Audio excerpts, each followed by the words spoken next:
So it's like between my tires. Cutting someone cuts down their. So,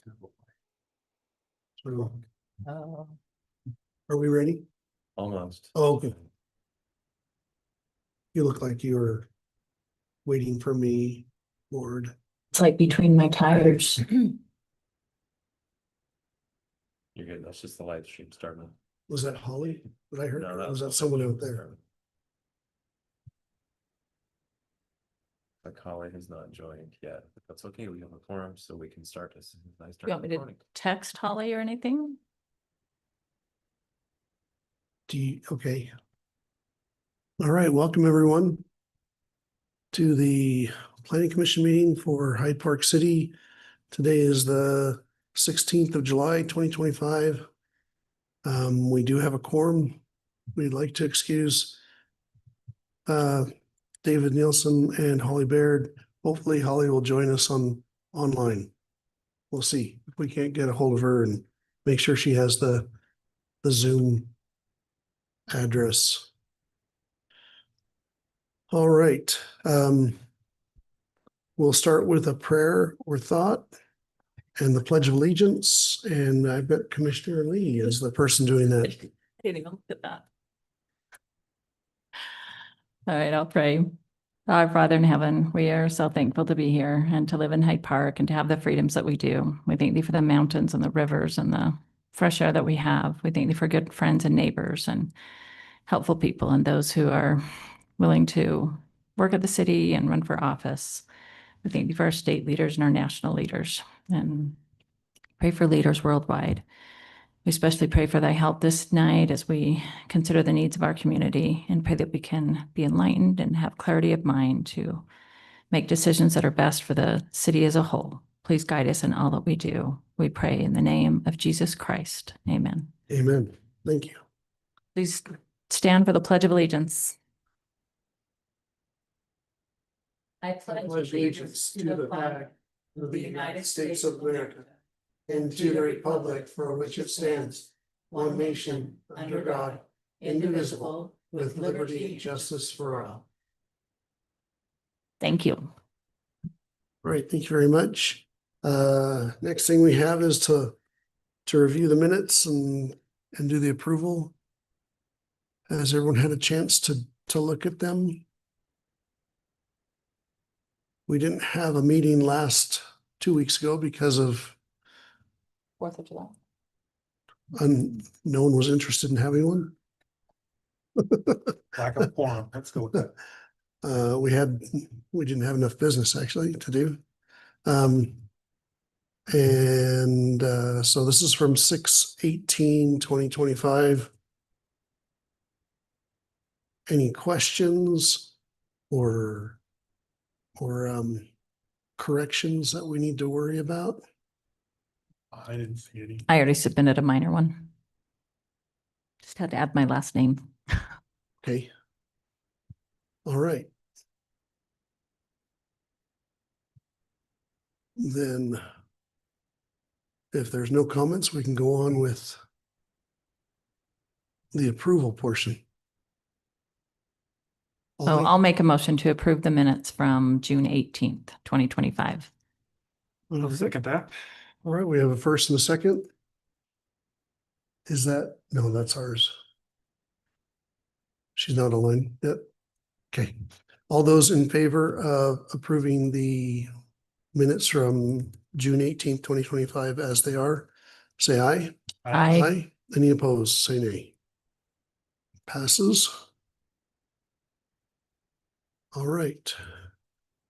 The next thing on our agenda is that we have a couple of public hearings we need to take care of. The first is for a new ordinance for gravel pits. And then after that, we'll do a new ordinance for medical cannabis. And should that be medical cannabis dispensing facilities or? Yeah, probably. Okay. All right. Marcus, can you introduce the first one, the gravel pits? Yes.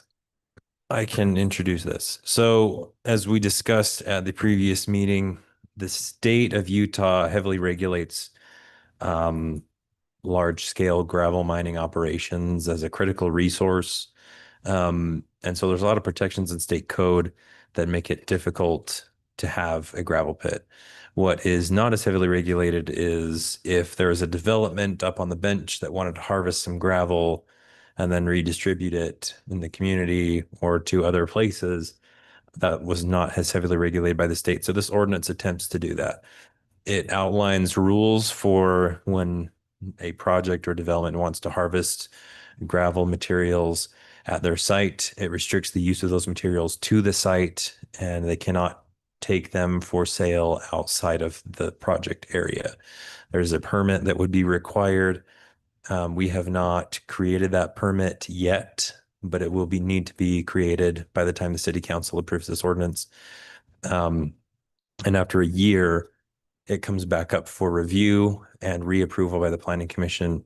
And if it is found that the temporary gravel pit was in violation of the ordinance, the renewal cannot be granted. Okay. All right. So we will then open up the forum to the public hearing.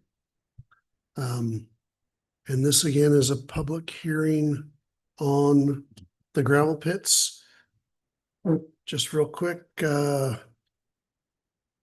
is this up there? I have a question. Don't we currently have a developer doing that? Yes. We do, He's but not we, on lot. His approval was to use it for his own division. that's correct. So this is an ordinance to allow him to, This is for future developments. so if somebody else comes in here and wants to haul it off to somewhere else, They're not allowed to. no, they're not allowed to. This ordinance allows what is happening right in that one. Mining and use within the development. And he owns the land. Mhm. Yes. Good. Um, Oh, to get your name on the record and. His name Name breaker. there. yeah, that's Thane. He's the regular. BRAEGGER. We're grateful for him. If Thane didn't come, a lot of times nobody else would come. There'd be nobody here. So we're grateful for Thane's participation and attendance. All right, is there any other comments or questions on the public hearing on the gravel pits, the new ordinance for gravel pits? And we should say temporary gravel pits because it is a temporary thing. All right, I will close the public hearing. Before we open up the one for medical cannabis distribution facilities, we'll have Marcus introduce us to that ordinance, proposed ordinance. Mhm. So this ordinance is an attempt to get ahead of a problem that is starting to rear its head in the valley. A medical cannabis pharmacy also is something that has strict regulations within state code. There is some leeway for the cities to implement other regulations, but not a lot. So to go through, this is kind of the same idea. We can't prohibit them outright, but if we draw a box for them to play in, then they have to stay within the bounds of the box. And so this solely regulates medical cannabis pharmacies. This isn't for production facilities or growing facilities, anything like that. This is just for a pharmacy. I did speak with the city attorney, and he is going to be working up a draft for production facilities for us as well. Although I think, Melinda, you had mentioned in speaking with a representative from the USDA that crop doesn't do quite well up here. So that might not be something we have to worry about. And a lot of people have tried it. So I guess you still need something on the books, but a lot have tried it and lost a lot of money. Yeah. And so some highlights is with this ordinance, there was a lot of questions at the last meeting about Can the facilities be limited? How can they be limited? In the code, the Utah State Code, you can't really limit them based on like per capita thing or per capita population or anything else, but you can control the spacing and how far apart they can be, and that's your controlling mechanism.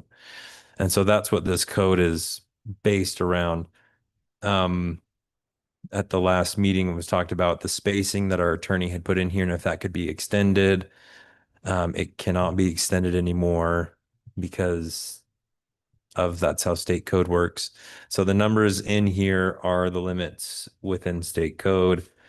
The measurements, there was some clarification added that measurements are taken from the entrance of the pharmacy to the boundary of the nearest community location or residential zone. So that's how you determine the spacing from the facility to wherever you're measuring it from. There's a provision added to restrict the hours of operation to be within the bounds of the noise ordinance. So that's allowed.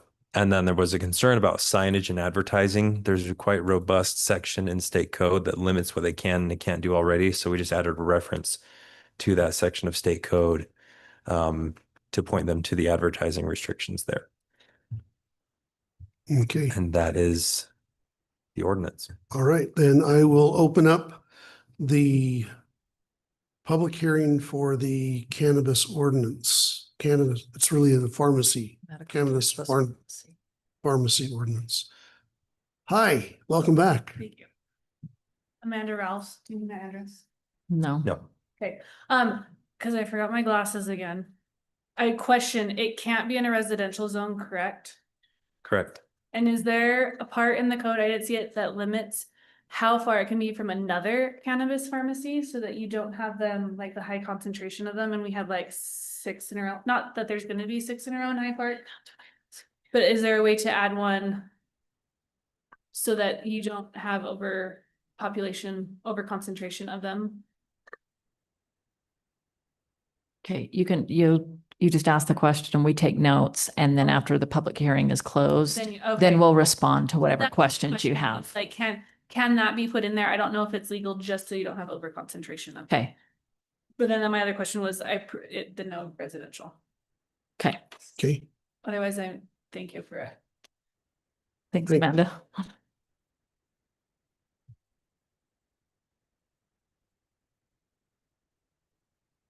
Brian Cox.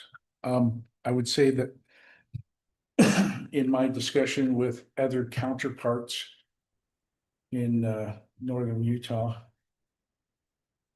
some of which did not have a code, they really wasn't expecting it when someone applied for a business permit and they couldn't recover.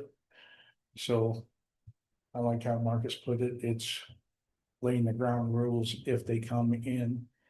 And I think the city should be wise about how we can't outlaw, so how you administrate it through code is extremely important.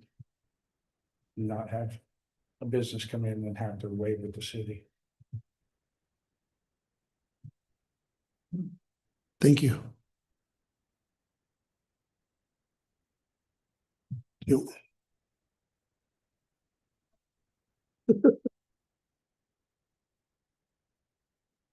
Is there anyone else who'd like to make a comment?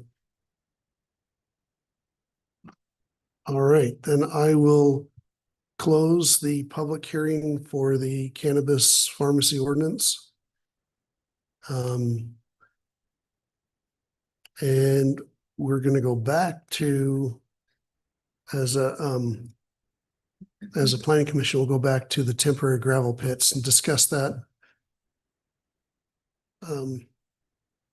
And open that up for discussion amongst ourselves.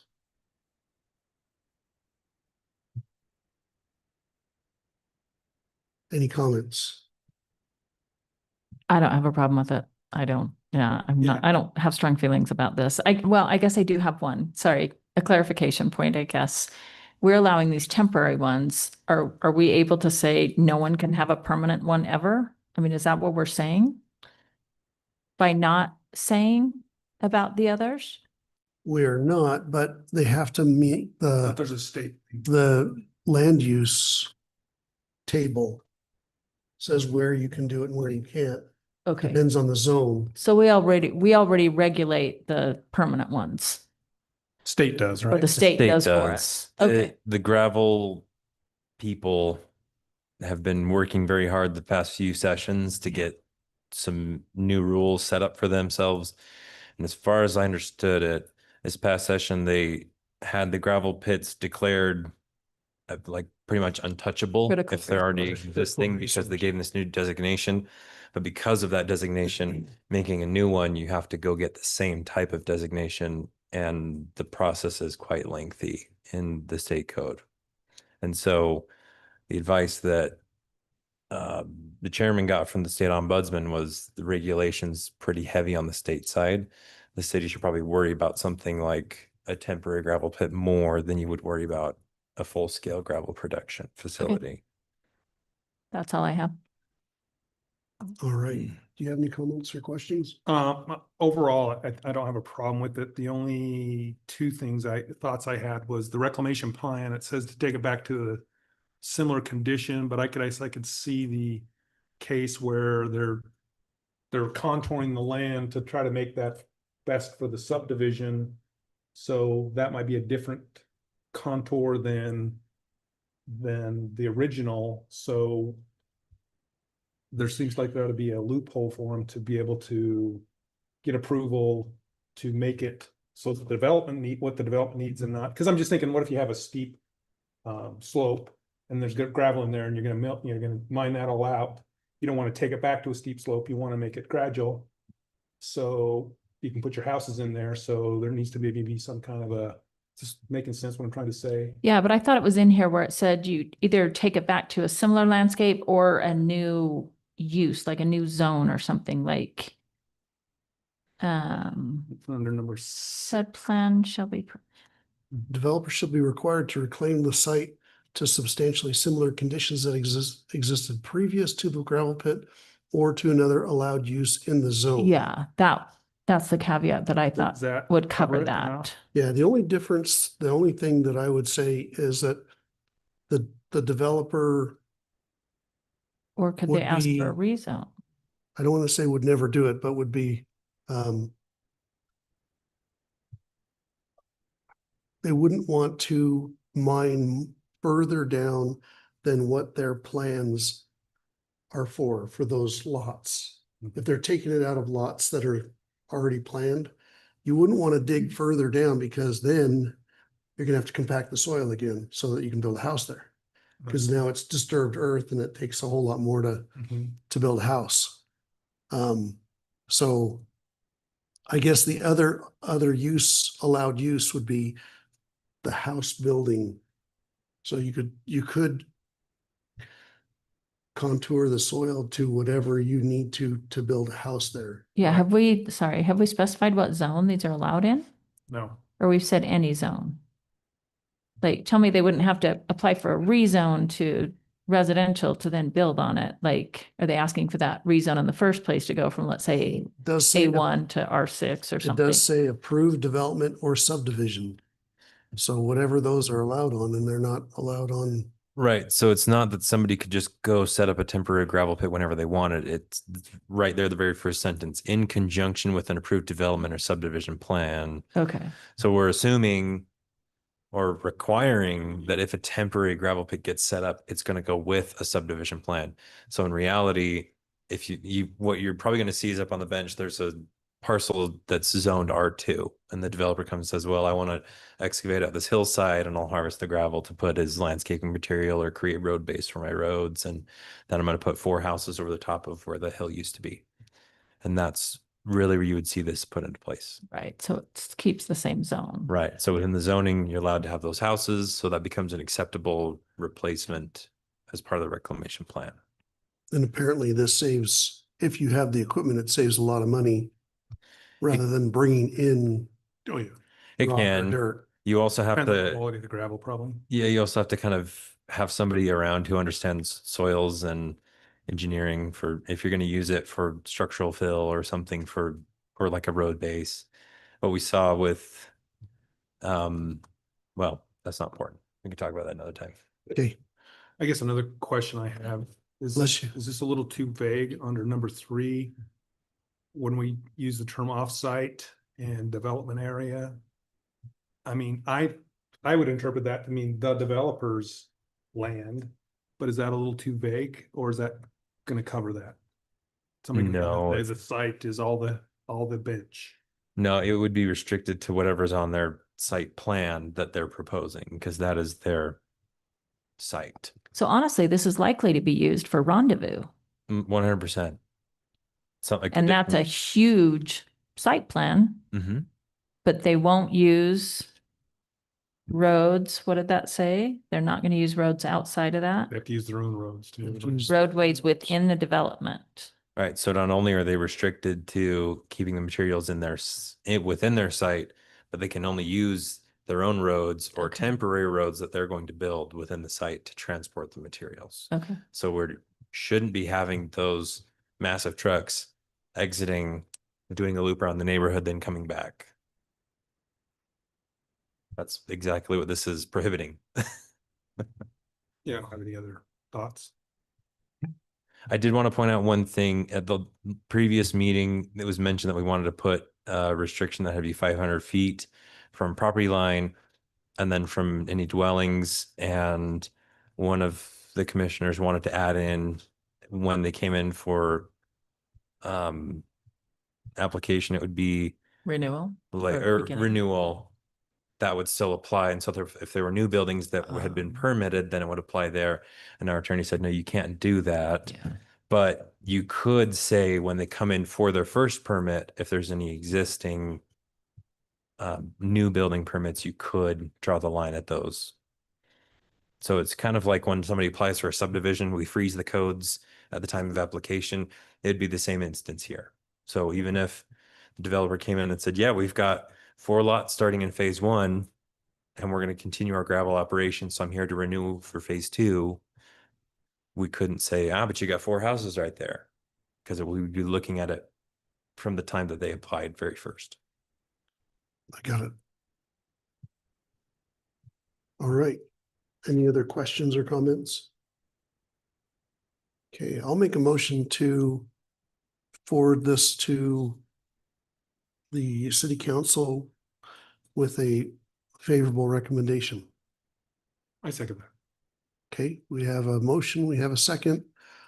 And Any other further discussion? yeah, just letting them decide what fees to put in the schedule. Yes, so that is on our list of things to accomplish before it gets to the city council, is we're going to number the ordinance, find a spot for it to sit within the municipal code, and then create an application and come up with a fee. Yeah. We really wanted to wait to see how the public hearing came about before we. Since that's a administrative thing and a fee, we don't deal with that. Yeah, no, we Doesn't need to be. we have to come up with a number and then the that's city approved by the council city approves it council. directly, right? All right. All right. Any other $1,000,000. comments or questions? What's Ned saying? No. All those in favor of this temporary gravel pits ordinance to the city council with a favorable recommendation, say aye. Aye. Any opposed? Say nay. Okay. Then we will move over to the cannabis draft ordinance for the cannabis pharmacy ordinance.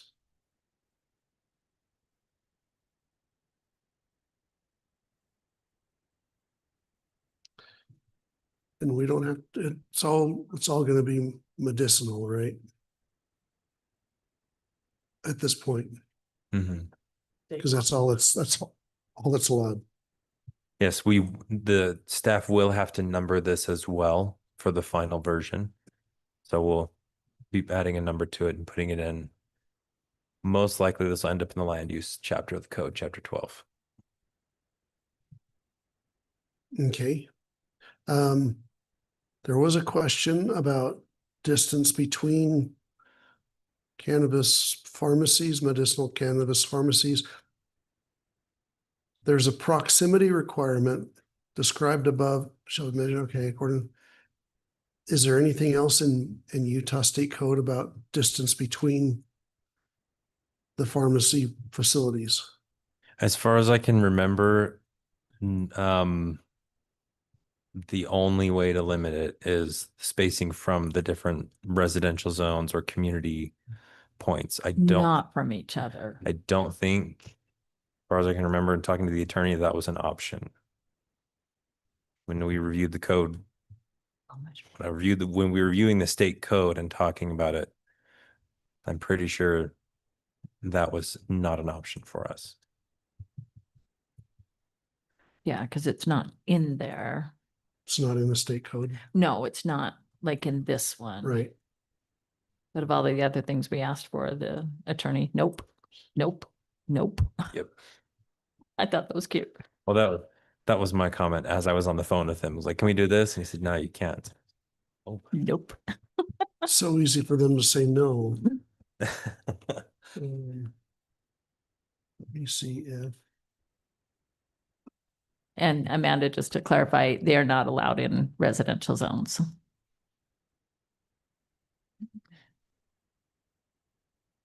Well, they won't be within 600 feet from any area zoned primary residential.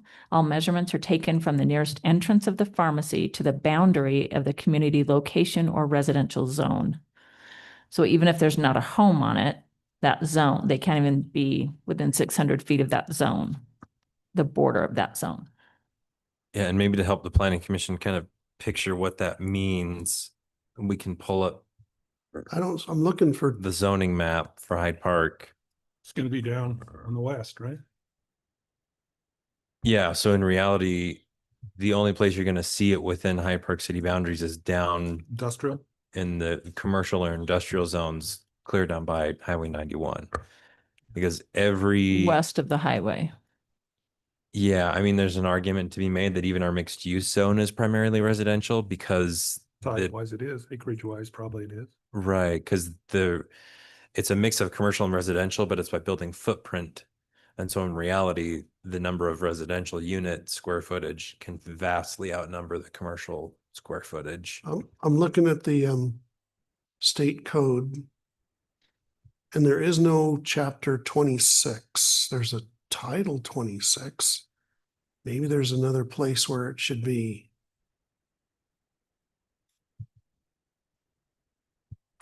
441 alpha. Let me look there. So 41, so 4-41 and 41A are all the medical cannabis codes. Okay. But if there's a reference to some other Yeah, there's a thing- reference in First paragraph. paragraph 2. 26B. Oh, don't 26 see B. Oh, 4 that might be 4-26B-201. Although it also might not. No, there's no 26B. Let's double check. The purpose of this section is to permit the establishment of medicinal cannabis pharmacy use as defined in Utah Code 26B. Yes. There is a section 26 that talks about medical cannabis. Yeah, your local Section, health. Chapter. So this is probably the definitions. Yeah, because then section. down under C, it also references that chapter 26B Oh, dash 4 and 4 to There's 41A. part. Okay, now let's look for. Yeah, so there you go. It's kind of cannabinoid research and medical cannabis. I think you're making up words. That I'm just reading it. 26B-4-201 definitions. Yep. So it's just pulling from the definition of medical cannabis pharmacy.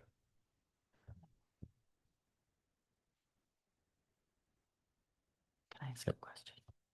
We have to say something like definition per the state, definitions per the state code. Because I guess I've heard other states, they call them dispensaries instead of pharmacies. I think that's what this is trying to do with the purpose statement permit the establishment of medical cannabis pharmacy use as defined in Utah code. Because it's only through a pharmacy, not just like in Colorado, they have dispensaries because anybody can get it. Maybe that's the difference, but pharmacy is because Requires it's a only card. medicinal. Yeah. So there's your definition, 33. I don't see anything that talks about distance in the state code. Right, which probably means we can't regulate it. Well, we can be,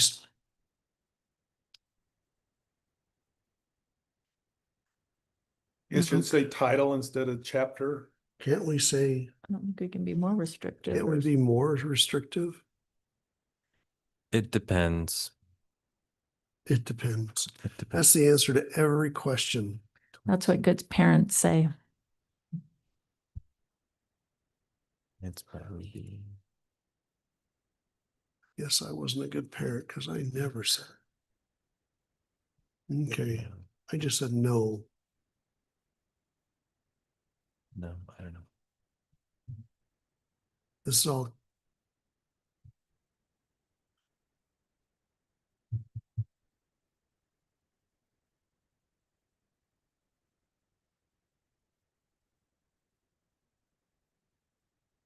While you're looking stuff up, can I ask Mayor Cox, what were the negative effects to the other cities?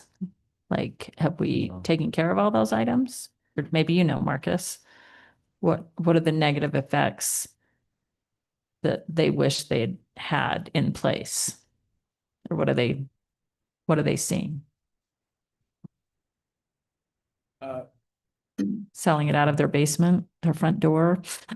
Distance and ensuring that you have clarification when you have a mixed use or apartments above a commercial area and it's actually mixed use.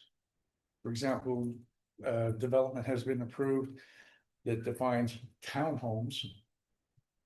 And this other part is commercial, but above some of the commercial, they're gonna have apartments. So is it, where are you measuring from? The designated residential, the other one's designated as commercial, but it has apartments above it. Yeah, So where are you actually measuring from? And that was their challenge. And Because apartments are considered commercial in some senses, on the building code, absolutely. But if it says in their primarily residential. and a young couple starting out or a single guy, that could be their primary apartment. So yeah. I Okay, think, and I looked through the definitions and I couldn't find it. So okay. So really it is just the distance from that residential. was their challenge is distance and how residential is created could be in the commercial above base story or condo above base story. So condo is easier because that is a space that is residential as zone, but apartment's tough. Yeah. I do have an answer to the distance between pharmacies. This is in 4-41A-1105. If anyone wants to know, a municipality or county may not, this paragraph 2B, require a certain distance between a medical cannabis pharmacy and another medical cannabis pharmacy. So we are not allowed to prescribe a distance between, a mandatory distance between those two businesses. Okay, I messed up. So section C. No, this should be D. Anyway, that sentence says the proximity requirements described above shall be measured as provided in Utah Code 26-61A as amended. That needs to be deleted. So I added in the sentence says all measurements are taken from the nearest entrance of the pharmacy to the boundary of the community location. That's from the new code. The reference in line 2 is from the old code that now doesn't exist anymore. And I just forgot to delete that line. So Yeah, you're found right. it. There isn't a D. We go A, B, C, E. And so you're talking about the numbers in between C and E. Yeah, so on page 2, Okay. This one. it's 1 and then 1A, 1B, 1C. I added in 1C, and then item 2, the proximity requirements, that sentence was supposed to be deleted, but I did not delete that. So that sentence just needs to go away. Oh, okay. Okay. All right.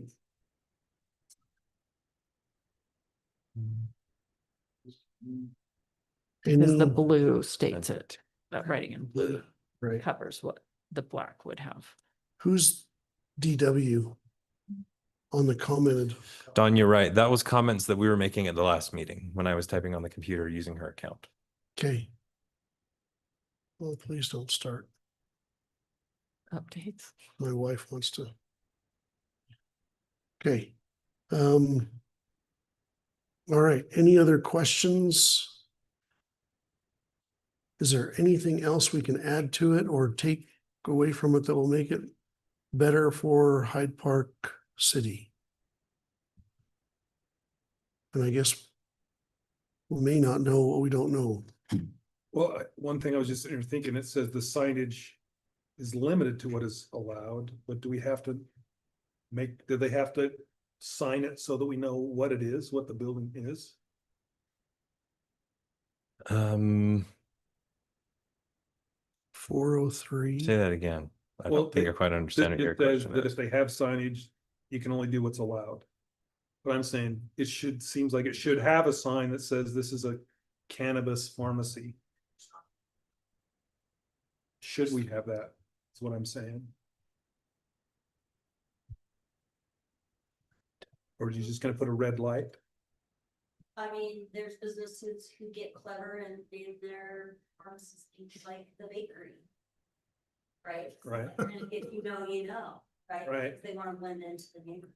So, Right.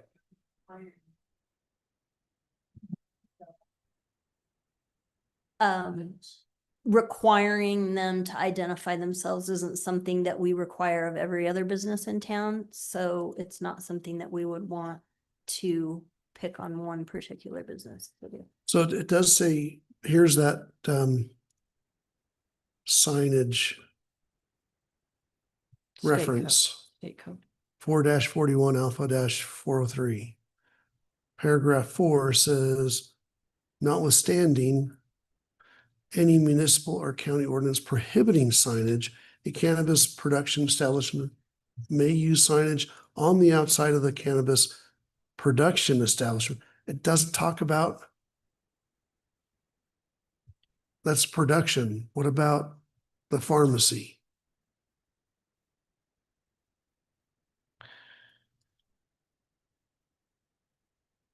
And there's a processing, there's a processing facility, there's a production.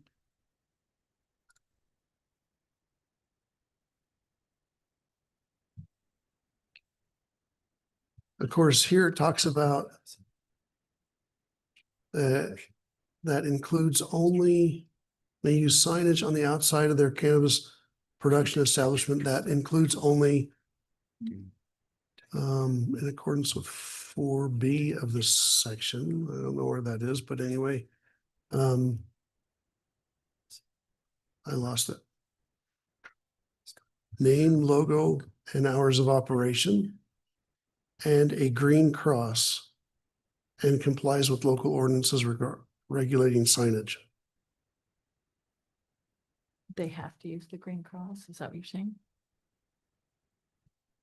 If they want to use signage, I guess they can use a green cross. But it also talks about, I guess they have to, includes only establishment's name, logo, and hours of operation, and a green cross.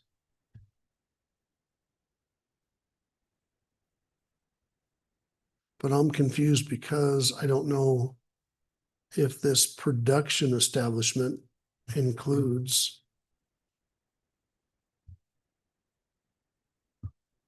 pharmacies.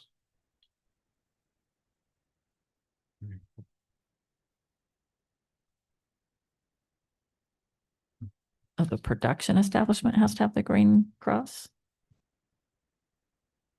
Is that what you're reading? Yes. No. Either way, I just think it's nothing we can do So- anything about. This was probably another, my bad. Yeah, I just pulled from the wrong section. So 44-41A-1104 is advertising for pharmacies, but it's pretty much the same rules. Okay, So I just referenced the wrong one. 1104. Let me On make a the note to last. change that. 1104 is the Instead of subsection. 403. And says the same thing. So in section 2, it says the medical cannabis pharmacy may advertise an employment opportunity at the medical cannabis pharmacy. And again, notwithstanding any municipal or county ordinance prohibiting signage, use signage on the outside of the medical cannabis pharmacy that includes only, in accordance with that subsection, the medical cannabis pharmacy name, logo, hours of operation, a green cross, and any other regulations that we have in the local ordinance.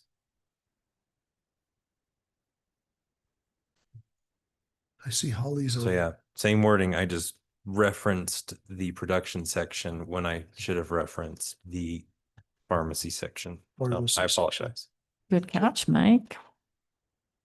Actually, that's not what I was looking at. Then I realized it in the middle of saying that. Okay,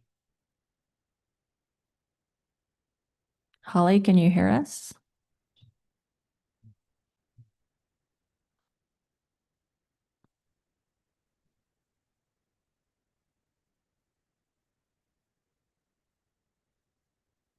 okay. Um.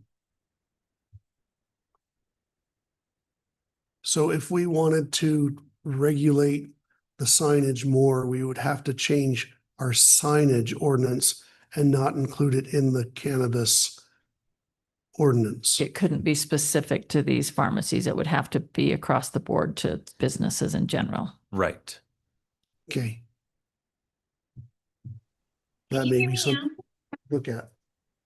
Can you hear Oh. me? Yeah, we can hear you now. Yes. Oh, I am so sorry. I had the wrong meeting code. I apologize. I didn't mean to cut you off if I cut someone off.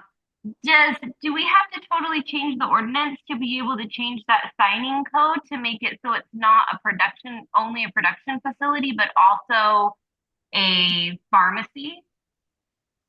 Yeah, we fixed that while you were trying to log on. Oh, So okay. I apologize. I referenced the wrong state code. There was a different one for pharmacies, although the language was very similar. So we fixed that reference. Wonderful.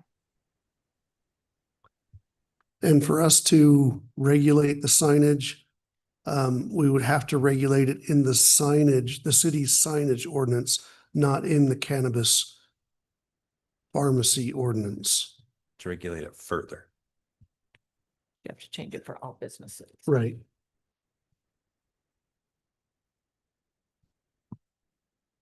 Okay.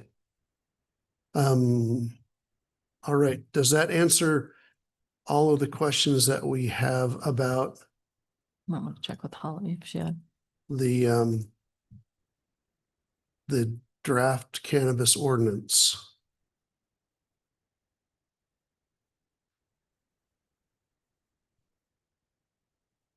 Works for me. Okay, That's all I have. Holly, do you have anything else?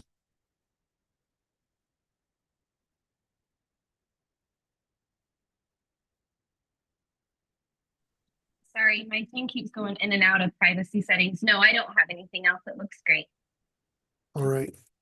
Thanks, Holly.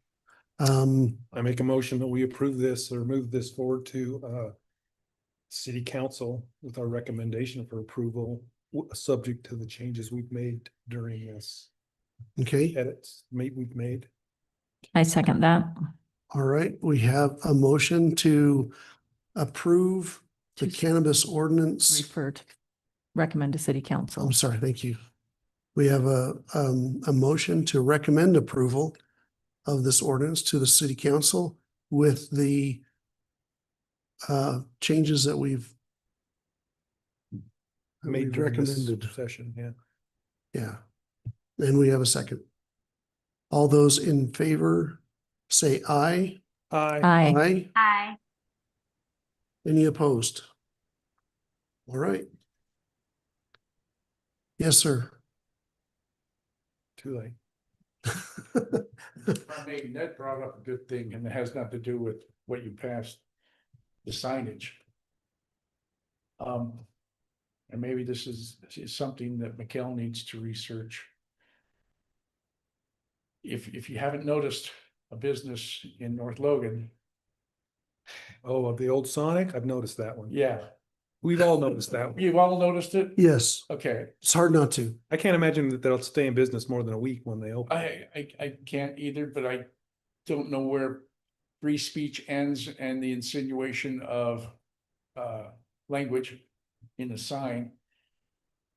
There's a place called Faux Folk. King, but it's not. Yeah. Okay. And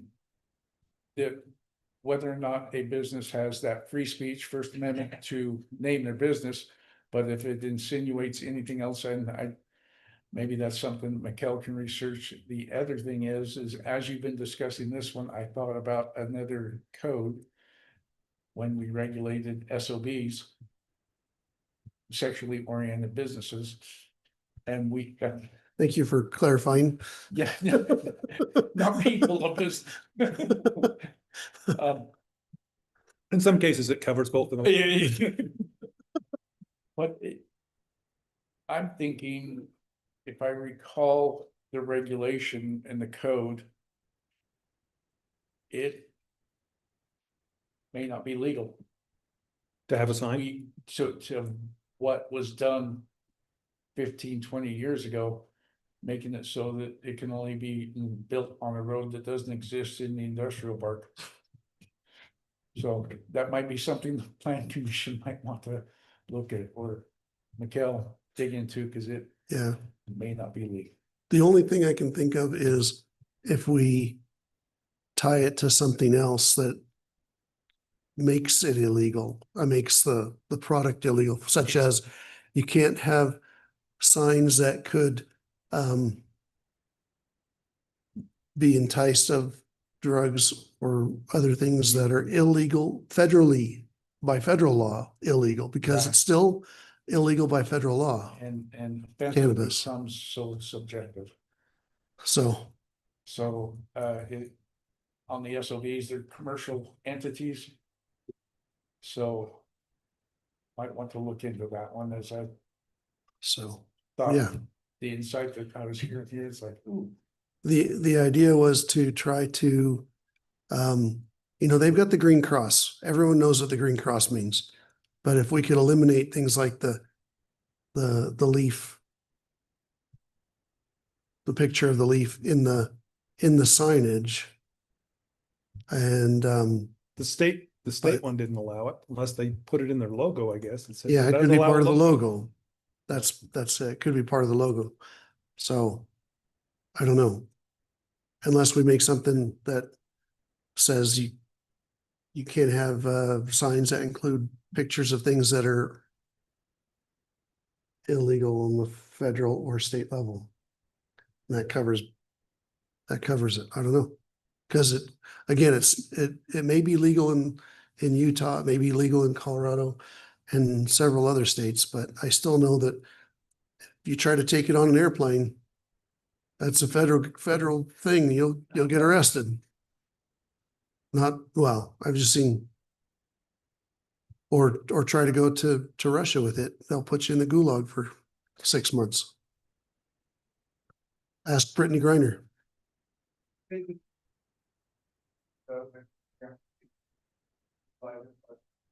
I appreciate what you're saying. Yeah. Again, we're not trying to eliminate the business. We just want the signage to be more Hyde Park family friendly. Well, they have those vanity license plate requirements. You can't put certain things on there because they're offensive. Seems like that requirement should apply to signage too. That's true. There are many ordinances in place for regulating signage. We don't have to start from scratch. Those things already exist everywhere. But I just want to remind you that if you put many restrictions in place, you're setting yourself up to be challenged in court by somebody Yeah. who could very well prove that you have limited their ability to do business, that they have lost money due to this ordinance, and it could not work out the way that you intend. So just for reference, there's another reference within that advertising code back to 4-41A-109. And this is the section that talks about what you can and can't have in your logos. And they have this whole section down here that says that you can't have pictures or illustrations that refer to recreational uses of the drug. So like the leaf, which is a popular symbol for it. And then there's very specific terms you cannot have in your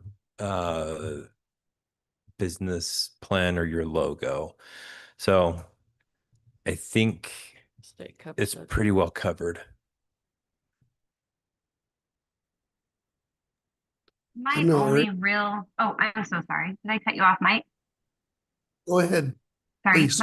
my only real concern with the signage is to make sure it's not geared towards a younger audience. So, I mean, in other parts of the world, they'll have a cannabis leaf that has like a funky face on it, or it'll have like a bow tie or stuff like that. I'm not so worried about necessarily the signage and making it like a broad spectrum thing. I don't want it geared towards a younger audience. So we don't have to have this crazy ordinance that, like the new city planner explained, that we're really narrowing it down. It just needs to be not younger generation. Yeah, so section 3BI says that the logo and the name or the logo of the license may not include any term, statement, design representation, picture, or illustration that is associated with recreational disposition or that appeals to children. So state got that one covered too. Yep. And that's Do they- great. I mean, that's really the only issue. As long as the state has already covered it, then it's not going to get passed on a city level either. Yeah. Well, I think we're covered on the cannabis one. I think back to the bigger picture. I don't know what the rules are, but it seems like there's probably laws on what you can put in your business name and what you can put in your DBAs. And maybe that covers it. I don't know how that restaurant would pass through that name would pass. There's several in the state of Utah now. That's a chain. That's not a one-off. That's a chain. There's others that are open and functioning. Oh yeah. In Utah. All right.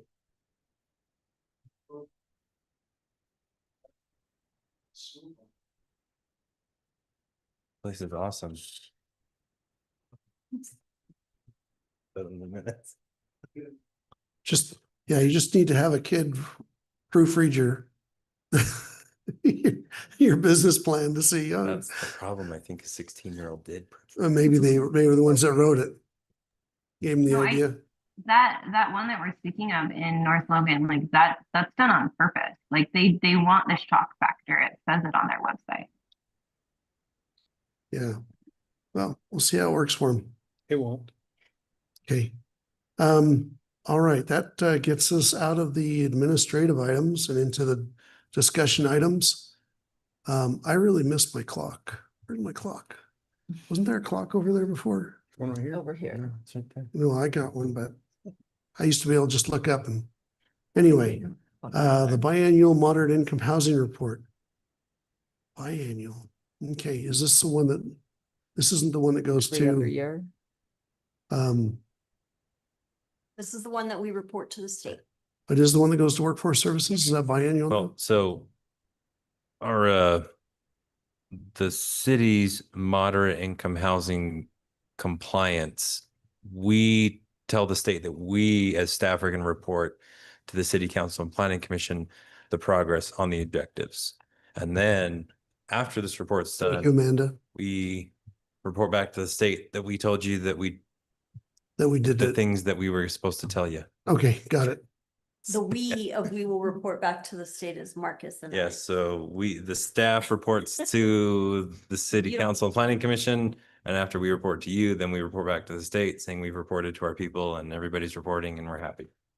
Yeah, because this doesn't look like the report. No, this is not. Intimately familiar with that report. Okay, who would like to? Is this Mikhail? I am presenting to you. All right. So, it is in your packet. The updates that I made are few because there weren't a lot of updates to make. We added some numbers, about rezones and that kind of thing. And we also added the line about,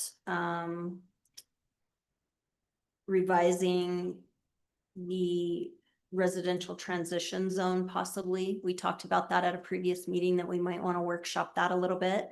So we made sure to give us a small reference to that in here. And then we will take this information and plug it into the questions that we have to craft and the text we have to write for that report. And that is due before August 1st. So Right. Marcus and I will sit down tomorrow morning and kind of button up the end of this and get that done ahead of time, just in case. Okay, I know Thank that the people working that at the higher level are ready to work with you. Awesome. They said they would review it if we could get it in early. So, And a question that we have as staff people that we're going to be posing to them is, one, there was talk at the state legislature about moving to a 3-year reporting window. I don't know if that got approved or not, so we're going to check on that. And then the other thing was we had a joint workshop in January talking about how the city might want to change our objectives and move to some different strategies. And so we're going to have a conversation with the DWS as well to find out if there's a special procedure, or do we just modify the general plan, which I get is its own special procedure. You know, just kind of figure out how we Oh, that's do the- that to make sure that we're not, throwing something out of whack for next year's reporting cycle. Don't I think after COVID-19, we all just had a bit of like whiplash, where things just went wild for a second and turned so fast and now it's kind of slowing down. And I mean, and so I think at that time they were like, yeah, we need to hear from you every 6 months, and maybe now, yeah, 3 years is going to be more reasonable and it's a more stable market. I just think that was a tough time to have these things. Well, and in reality, where I started working for the city, the first year that I worked for the city is when they introduced this. And everyone was so excited about it at the state level. And then the first year ended, and that's when Hyde Park came and graduated into, now we have Yeah. to comply. And it was just so funny listening to my counterparts across the state in the planning areas and the city management areas. And now that this is like year 4 that it's happening, you're tired. and across the state, everyone's kind of saying, we're not seeing this really move the needle. Like the governor's big projects that he's putting out there and the new zoning, that's the new thing that everyone's glomming onto and they want to adopt those. But the moderate income housing plans, yeah, everyone's just kind of like, we're tracking it. We're doing the numbers. It's not really shifting anything. So do we have to keep doing this, or what do you want? And so it has the traction for the moderate income housing plan as a buzzword has gone way, way down. I mean, the governor's office now has shifted to saying starter homes and first-time home buyers instead of moderate or low-income housing. So even at the state level, the leadership has shifted to a new target already. So is this really vital to Hyde Park City? I don't know. We're going to find out. But And it's hard because we do need moderate income housing. We do need to get back to where, their housing is only 30% of their income. And it's not that right now. Like it's too much. I mean, so that, yeah, something does have to happen. But yeah, the steps that they thought that menu item that they thought would make those things happen, I think, like you say, hasn't. right. Well, it's funny because there's a lot of cities where the state wanted to kind of say, oh, look, moderate income housing is doing so much. And some of the cities, not up here, it was in other parts of the state, pushed back and said, we already had 10,000 houses in the approval queue before we adopted this plan. Moderate income housing plan didn't change any of that. We already had, tens of thousands of units across the state that were permitted and in the queue. And then suddenly they want to say, oh, it's moderate income housing. No, it's not. And so I think a lot of it is also as the data has been collected and the state's been chewing through that, they're realizing that, yeah, I don't think this is doing what we thought it would do. So from a city staff perspective, we're hoping that, if nothing else, that this goes back to being just something to encourage cities to do more and not have such harsh penalties when it doesn't seem to be accomplishing what they wanted it to. But that's not really for you to worry about right now. I just get off my soapbox.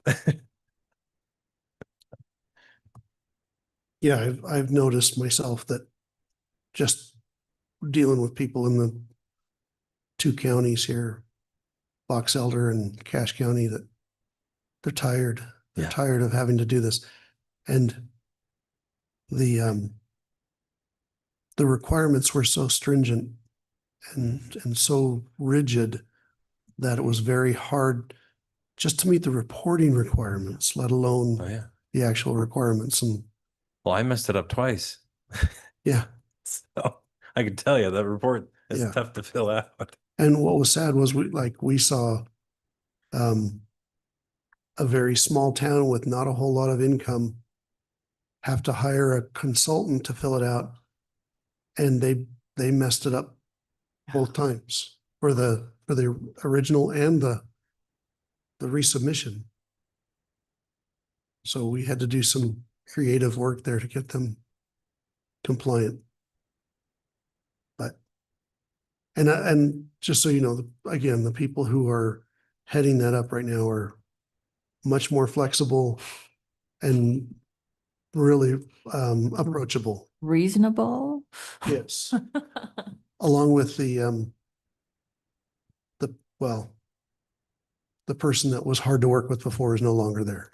Yeah, I guess it'll be nice to not have a finger wagged at me and voices raised at me on Zoom anymore. We could do that. Because if that we happened did. a lot. I won't name If you names miss it, for we the could public put the- record, but that happened more than once. Yeah. Okay. All right. Well, looks like looks like we're doing our thing that we're supposed to be doing. There's nothing that we need to do, is there? No, it's not a vote. It's just we as staff are presenting to you that there has been progress. Like, again, most of our objectives revolve around rezoning to facilitate higher density. And so our progress report basically shows that the city did grant a rezone. So that equals progress. And that's what we're going to report back to the state. Plus, that's the only one that was requested. Plus, that was right? the only one that was requested for that particular zone. So we granted every rezone request. Yeah, well, I mean, we also granted the one for R5 up on but that is not one of our selected strategies that we're reporting on. So there were other rezones that got there's other rezones that have happened, but as far as the ones that are relevant to our moderate income housing plan, yes, we've approved every one that has come through. So yeah, throw us a bone, state. We're doing our part. All right. Any other things that we need to discuss tonight? Is there, first of all, I'm sorry, is there anything else about the moderate income housing biannual report that we need to talk about? Or I think we ask just have to questions tell on? them, thank you. And that's all we need to do. Thank you for your efforts and for your product that you have. Yeah, crossing the Ts and dotting the Is for, Yeah. yeah, those who request, who require that. So we get road funding. And I fixed the typo. will this then be approved by the city council and published? This was already presented to the city council. We don't necessarily publish it, make it available to the general public. That wasn't part of our compliance. It's just presented and included as part of the public record for the meeting. Is it something that we may want to? We could, but again, because the reporting requirements were so onerous with this thing, when we adopted this, we just said we're doing the bare minimum. Right. Which is why we're going to inquire about changing our strategy, because there was an interest to maybe shift and instead of complying with the bare minimum, actually trying to promote, moderate income housing. Right. So yeah, I don't see any reason why we couldn't have this report be public facing. There's nothing in there that This should freak report's people fine. out. I know, I'm not talking about the one that actually gets submitted to the state, because that's a separate Right. one. And you can see all those online anyway through the DWS's website when they do or did they take that down? A couple of years ago, they made a big deal about publicly shaming everybody in their reports because they said you can go here to see every city's Yeah. I compliant think they- report. think And that they've was the taken that first down. year that Hyde Park did ours. And so ours was just like, hey, we're new here. This is what we think we're going to do. But then other cities that were like reporting, I think and they've the taken state it marked down. that up and were like, they didn't do this one. They didn't do this one. It was a very big public shaming campaign. It's like when you pull up the parcel viewer at the beginning of the year and there's all those red zones Yeah, that didn't pay delinquent their taxes. It was like that. This big map. Okay. All right. Public shaming. Is there anything else that needs to be brought up before the commission? Is there anything that people would like to, let's put it this way, if there's anything you'd like to discuss in the next or in future meetings, please bring it to myself or to Marcus or to Mikhail. Thank you very much. Sorry, it's hard to get used to having that first option change on me. Why we can't sit at the same table and then you'd only have to look at that direction. Melissa's We're gonna work on that. Yeah. banished. You need to get a bigger table Okay. or So move them together. if we Yeah, have you could- anything we'd like to bring should before the put 'em commission to together. talk about, please come to me. We won't discuss it now because it's not on the agenda. Yeah. So one of the Good items that call, needs to Chair. get brought back up is the transition zone edit that we started working on. And we'll try to make sure that we've made the edits that were talked about at the last meeting before putting it on the next agenda. Right. Okay. Mhm. Yes, sir. Yes, we do. Yes, we do. Yep. All right. Anything else? I've asked. I make a motion, we adjourn. Second. All right, we have a motion to adjourn. Just go In a ahead. second, all those in favor say aye. Aye. Aye. Hi. Aye. You gotta have a different What a cutie. code when you're. Oh, Not I you. didn't realize my video was on. Another doodle. All right. I'm All going to right. Got beautiful recording. children who love to participate.